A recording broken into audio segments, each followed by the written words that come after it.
Terima kasih Anda masih bersama kami di Sapa Indonesia Malam. Bung Lusius, sudah kembali bersama kami ya? Ya, Oke, silakan tanggapan Anda soal video ini. ya saya kira tadi saya ulangi melihat video ini pertama kali, saya rasa atau saya tidak percaya bahwa saya sedang menonton wakil rakyat. Saya pikir ini kelompok pekerja yang sedang menuntut haknya untuk kemudian dibayarkan tunjangannya, ya.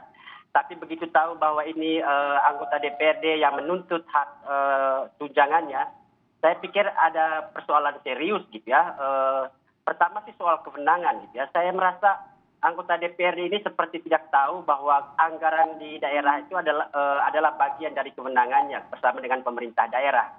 Sehingga sulit sekali untuk kemudian memahami bahwa ada persoalan pencairan dana yang menuntut mereka untuk mengeluarkan tuntutan kepada pemimpin daerah untuk mencairkan anggaran itu. Yang kedua, hak pengelolaan anggaran di DPRD itu di Sekretariat Dewan itu sangat dekat dengan kantor anggota DPRD itu pasti, bahkan satu kantor, satu atap, ya.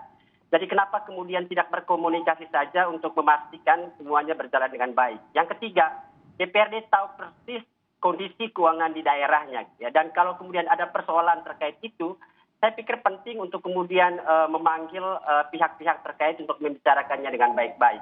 Melontarkan tuntutan melalui video saya kira tidak mencerminkan justru wajah anggota DPRD sebagai pemimpin di daerah, orang-orang yang kemudian mestinya paling paham dengan situasi dan kondisi sekarang, bahwa bicara soal kesulitan adalah bicara tentang nasib begitu banyak orang yang sekarang di tengah pandemi ini sedang kesulitan. Jadi bukan hanya anggota DPRD yang mungkin bermasalah soal pencairan dananya, soal pencairan tunjangannya.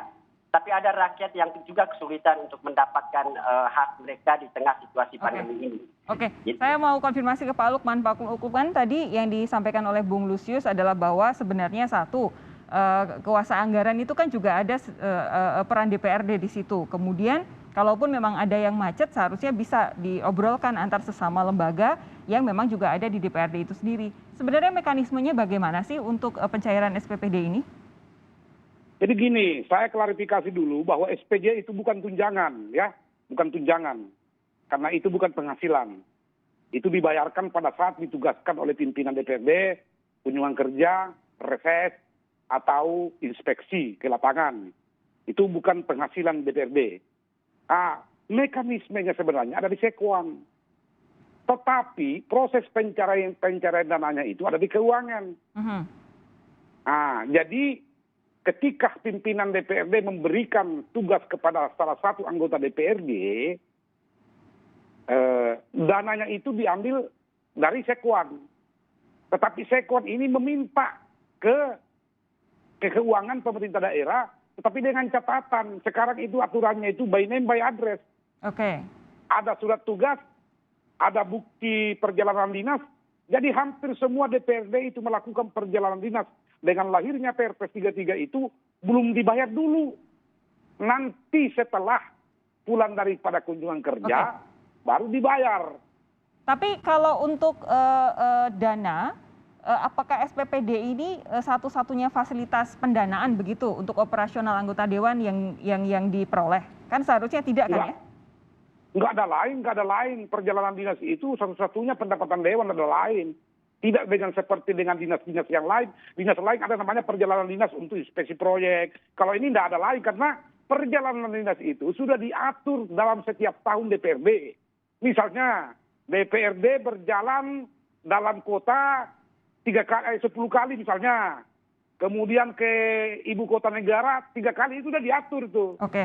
Jadi tidak boleh melebihi 4 kali kalau memang dalam RKA-nya di Sekuang itu hanya 2 kali. Kalau itu pastinya temuan dan itu tidak dibayarkan. Ya, yang mau saya tanyakan adalah sebenarnya andaikan memang betul ada keterlambatan pembayaran SPPD, apakah itu betul-betul menghambat kinerja para anggota DPRD?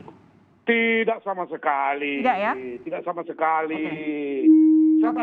Sebab itu juga bukan uang besar. Uang kecil-kecil itu hanya kalau dalam daerah 150.000 ke kecamatan. Banyak kok itu. Cuma yang saya sayangkan selaku Ketua Umum Kasih, kenapa bisa jadi viral di masa pandemi ini? Saya selaku Ketua Umum sangat menyesalkan. Kenapa bisa viral seperti ini? Padahal ini tidak substansi sekali. Oke. Tidak substansi sekali. Bung Lusius, tanggapan Anda? Ya. Ya, saya kira sih itu prosedural seperti yang dikatakan Pak Lukman itu memang benar gitu. Tapi saya kira substansinya itu seperti yang dikatakan oleh Pak Lukman itu bahwa itu tidak sama sekali mempengaruhi kegiatan kunjungan jika itu ingin dilakukan oleh DPRD. Jadi uang itu bukan masalah utama gitu ya. Tapi apakah kemudian anggota DPRD punya niat atau memanfaatkan kunjungan dinas untuk menyelesaikan persoalan di daerah, saya kira itu masalah lain dan itu yang tidak kelihatan dari tuntutan ini ya. Ketika mereka kemudian lebih menonjolkan tuntutan untuk hak-hak mereka, mereka lupa bahwa ada kewajiban di Undang-Undang MD3 bagi anggota DPRD untuk mendahulukan kepentingan bangsa dan negara dan juga daerahnya. Ya, jadi mestinya kepentingan ini yang kemudian jadi pertimbangan DPRD untuk kemudian bisa bisa bijak ya. Melihat situasi dan kondisi yang ada. Ya, dan kembali lagi saya kira DPRD paling tahu kondisi keuangan dan mestinya tahu juga bahwa kita membutuhkan banyak hal di tengah situasi pandemi gitu yang membuat kemudian anggaran daerah bisa saja sedikit bermasalah dalam proses administrasi pencairannya. Bukan alasan untuk kemudian melakukan aksi mogok bagi anggota DPRD mestinya, tapi inilah saatnya untuk bisa sensitif dengan situasi sehingga melihat persoalan dengan bijak dan tidak perlu kemudian narsis memerankan dengan video yang bagi saya ini melukai hati publik ya, bukan cuma DPRD kota di Jambi sana, tapi saya kira orang-orang yang kemudian menonton akhirnya merasa bahwa ada persoalan serius di wajah pemimpin negara ini ketika kemudian kita menghadapi pandemi, ada pandemi lain gitu, pandemi mental wakil rakyat yang kemudian tidak tuntas dengan urusan pribadinya dan mempersoalkan urusan pribadi itu sehingga mengganggu saya kira jalannya pemerintahan di daerah ya. Oke, Pak Lukman, Anda tadi ketika di segmen awal sempat menyatakan bahwa sudah berkomunikasi dengan teman-teman anggota DPRD di Kabupaten Bungo. Mereka menyatakan tidak akan mogok kerja begitu. Sejauh ini rencana kerja mereka akhirnya apa ketika SPPD belum kunjung cair? Oh, bukan nanti tadi saya komunikasi sejak viral itu saya langsung telepon ke Jambi mempertanyakan itu dan saya minta jangan ada mogok kerja karena di depan kita ini DPRD di 416 kabupaten seluruh Indonesia ada pekerjaan yang paling besar. Pertama, saya bilang jangan mogok kerja. Kenapa? Kalau mogok kerja maka akan tertunda namanya proses pengawasan bansos, proses pengawasan rekopusing, proses pembahasan APBD 2020 yang berpijak kepada pemulihan ekonomi.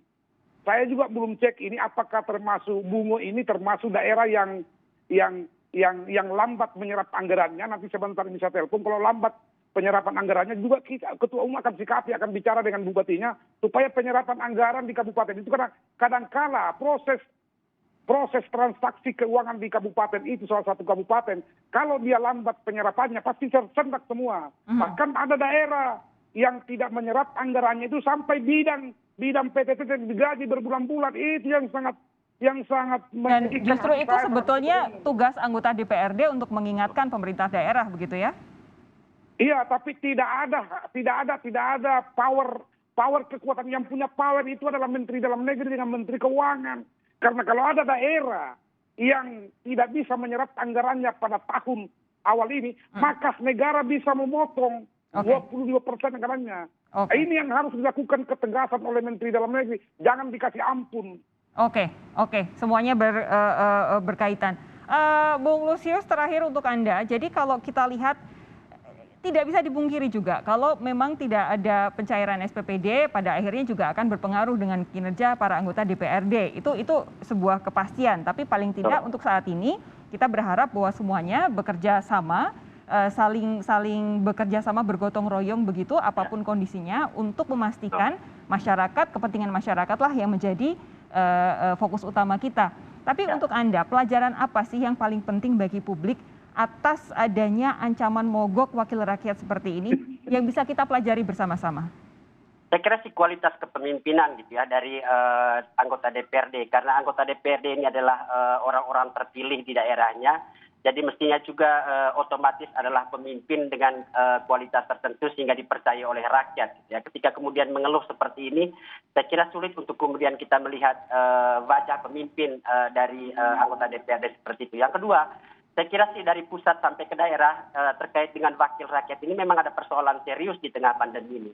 Saya melihat ada semacam kebingungan mereka terkait dengan kewenangan. Punya kewenangan besar tapi bingung menggunakannya. Ya. Betul. Tidak hanya DPR pusat tapi DPRD daerah juga seperti itu. Dan kebingungan itu membuat mereka kemudian tidak jelas mau bekerja apa. Ya. Saya pikir tuntutan perjalanan dinas ini pun tidak banyak sebenarnya maknanya. Selain daripada huru-hara birokratis untuk melakukan kunjungan saja. Gitu ya. Tapi saya pikir saatnya untuk kemudian menuntut lebih banyak dari DPRD untuk menunjukkan kinerja, ya, apalagi di tengah pandemi, ketimbang kemudian mengurus tetek bengek terkait dengan fasilitas, terkait dengan tunjangan, terkait dengan pendapatan. Gitu ya. Waktu pandemi ini saya kira ujian bagi kualitas kepemimpinan, jadi tidak pantas jika kemudian keluhan yang muncul dari DPR itu hal-hal terkait dengan kepentingan mereka. Oke. Mereka ini dipilih untuk mengurus kepentingan banyak orang, bukan untuk kepentingan diri sendiri. Oke. Jadi mestinya terkait anggaran 1-2 rupiah itu mestinya sudah beres pada dirinya karena ada banyak sumber lain yang kemudian dimiliki oleh DPR yang mestinya bisa digunakan terlebih dahulu. Bukan malah merekam sesuatu yang membuat kemudian publik bertanya-tanya apakah benar kita memilih wakil rakyat pada saat pemilu hingga kemudian memunculkan orang-orang seperti yang ada dalam video itu gitu ya. Baik. Terakhir Pak Lukman silakan sedikit saja. Saya lihat tadi Anda sedikit mengangguk-angguk dan menggeleng-geleng. Closing Mbak. Jadi gini. Jadi sebenarnya saya sudah sampaikan teman-teman dan saya jamin insya Allah saya sampaikan sebentar. Teman-teman jangan ada mogok kerja. Uang yang kalian tuntut itu pasti miskomunikasi aja. Miskomunikasi.